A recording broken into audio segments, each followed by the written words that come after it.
et bienvenue dans la chaîne Mathématiques Sciences. Aujourd'hui, je vais présenter et expliquer une nouvelle vidéo. Cette vidéo donc en physique-chimie sur le thème numéro 1, constitution et transformation de la matière. Et dans cette vidéo de physique-chimie, nous allons notamment voir ici justement les différentes transformations, les différentes réactions de la matière. Alors justement, la matière, on va voir qu'elle peut se transformer selon divers processus, selon diverses réactions.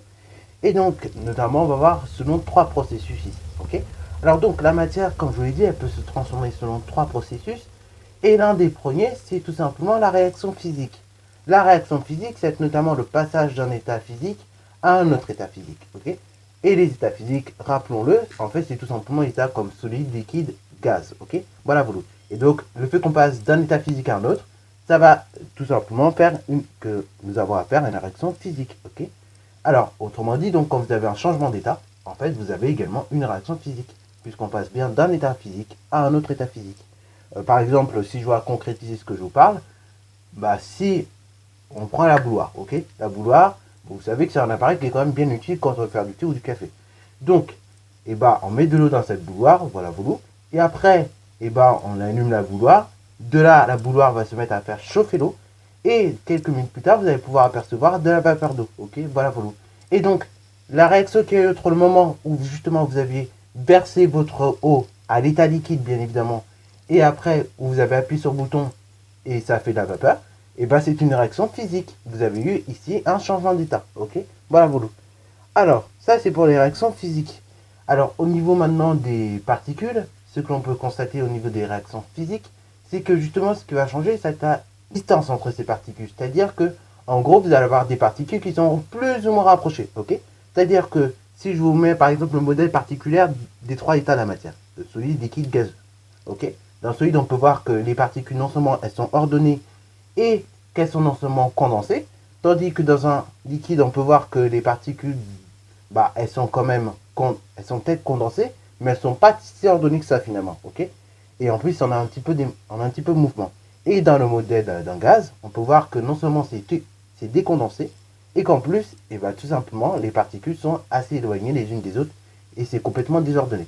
Et dans ce cas-là, même on a beaucoup de mouvements, et ces mouvements, on en reparlera, mais ça crée un phénomène assez particulier sur lequel nous vivons dessus, Et pour l'état solide, d'ailleurs, on a très peu de mouvement aussi, je ne l'avais pas dit.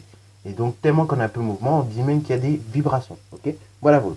Alors justement, pourquoi je vous parle de modèle particulier?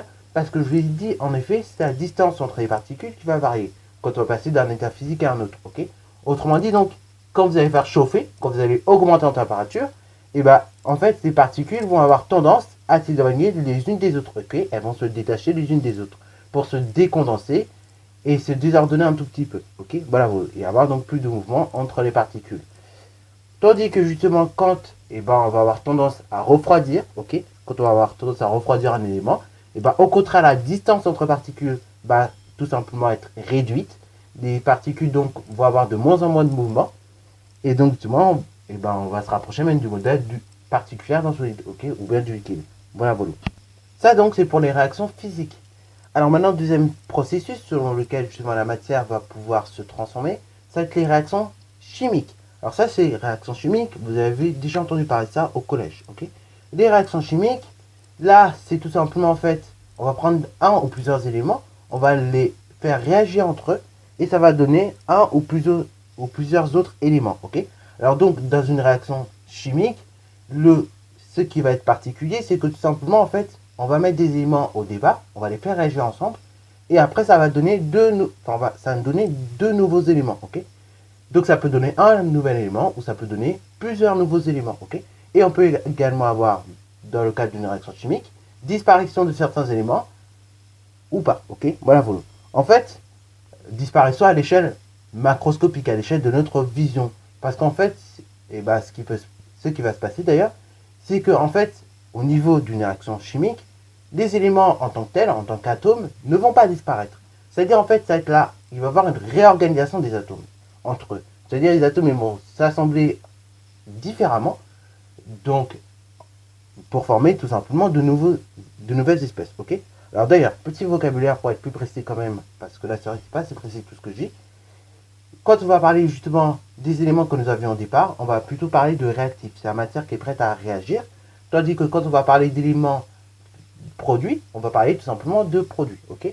Et justement, et ben en fait, la conservation de la matière, non seulement que ce soit au niveau des réactifs et des produits, c'est-à-dire que même si les réactifs et les produits sont différents d'un point de vue macroscopique, et ben d'un point de vue microscopique, d'un point de vue atomique, vous allez avoir exactement les mêmes atomes, ok. C'est juste que va être organisé différemment, ok.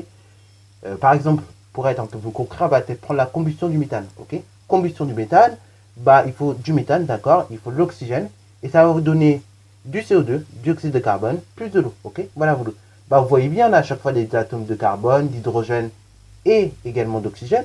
C'est juste que ce qui va changer, c'est leur organisation, ok. C'est-à-dire, on va pas avoir la même organisation au niveau des atomes de carbone, d'oxygène, etc. Ils vont pas être assemblés pareil, que ce soit au niveau des réactifs, mais également au niveau, tout simplement, des produits, ok. Voilà, voilà.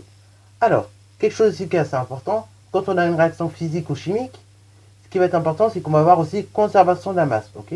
C'est-à-dire, et bah, non seulement en plus que dans une réaction chimique, par exemple, on a conservation des éléments chimiques, et bah, dans une réaction chimique, on va également avoir conservation de la masse. Et c'est de même pour une réaction physique, même si, et bah, on change d'état de matière, ok, et bah, à la base, on reste sur la même matière, ok, sur la même matière. C'est juste que ça change d'état physique. Et au niveau de la masse, et bah, il va y avoir toujours conservation de la masse, ok. Et d'ailleurs, au niveau des réactions physiques, je ne l'ai pas dit tout à l'heure, mais également quelque chose qui est assez intéressant, vous pouvez faire l'expérience chez vous, c'est qu'en fait, la masse va rester la même, mais le volume par contre, lui, il va varier, ok. Par exemple, si vous mettez la chair dans un congélateur, la chair va avoir tendance justement à diminuer en volume, ok, quand il sera mis au congélateur. Tandis que si vous mettez de l'eau au congélateur, et ben lui, l'eau, quand il sera mis au congélateur, il va avoir tendance à augmenter en volume. C'est pour cela d'ailleurs, pour ceux qui auraient déjà fait l'expérience, parfois, et ben, si vous laissez trop longtemps une boisson au congélateur, et ben, la bouteille va tout simplement éclater. C'est parce qu'en fait, elle aura pris du volume. Et le volume aura été tellement important, il aura été plus important que celui de la bouteille, que justement, ça va éclater. Ok. Voilà. Alors, justement, et ben, au niveau des réactions chimiques, pas des réactions donc, sur lesquelles justement la matière va se transformer, je vais dire au début de la vidéo qu'il en existe trois. Là, on a juste parlé de réactions physiques et chimiques. Et justement, quelle est cette troisième réaction qui va faire que la matière va se transformer? Et bien, justement, vous avez ce qu'on appelle les réactions nucléaires. Alors, les réactions nucléaires, vous allez vous dire, oui, c'est provoqué par l'homme, mais en fait, pas du tout. On a des réactions nucléaires même dans la nature, ok. Dans la nature même, on peut avoir des réactions nucléaires, ok. Et donc, justement, les réactions nucléaires, c'est notamment transformation d'un ou plusieurs éléments en un ou plusieurs autres éléments, ok. Voilà, voilà. Et donc, justement, ce qui va se passer, c'est qu'on va avoir modification du noyau. Alors, du coup, au niveau des réactions nucléaires, je vais vous prendre un exemple tout de suite pour que vous puissiez comprendre un petit peu à quoi consiste en gros ce genre de réaction. Par exemple, je reviendrai de toute façon dessus un petit peu plus dans une autre vidéo, on parlera des différentes réactions nucléaires, mais dans le Soleil, on va pouvoir avoir justement des réactions nucléaires. Même un peu plus que nucléaires, on va dire même thermonucléaires, ok. Et ces réactions-là, ça va consister à quoi? Ça va en fait consister à assembler deux noyaux d'atomes légers afin d'en former un atome plus lourd, ok. Et donc justement, par exemple, je vais vous montrer cet exemple-là qu'on reverra dans la vidéo sur les différentes réactions nucléaires. Et si on prend le soleil, et tout simplement, comme je l'ai dit, on a des réactions thermonucléaires. En gros, pour faire plus simple, on va prendre deux éléments d'atomes légers, on va les assembler ensemble, et ça va donner un atome plus lourd, ok, un noyau d'atome plus lourd. Et donc justement, on peut, comme ça, former jusqu'à 26 atomes, en tout cas dans le soleil. C'est-à-dire qu'on peut aller jusqu'à l'atome de fer. C'est-à-dire que par exemple, là sur mon image, on a pris deux noyaux d'atomes d'hydrogène, on les a assemblés ensemble, et ça vous donnera un noyau d'atome d'hélium, ok, voilà, voilà. Et donc, après, vous aurez compris, ces noyaux d'hélium, ils vont s'assembler avec un noyau d'hydrogène, par exemple, et ça pourrait donner du lithium, et ainsi de suite, ainsi de suite. Et ce processus-là de réaction, on peut aller jusqu'à 26 atomes, on peut aller jusqu'à former 26 atomes dans le Soleil.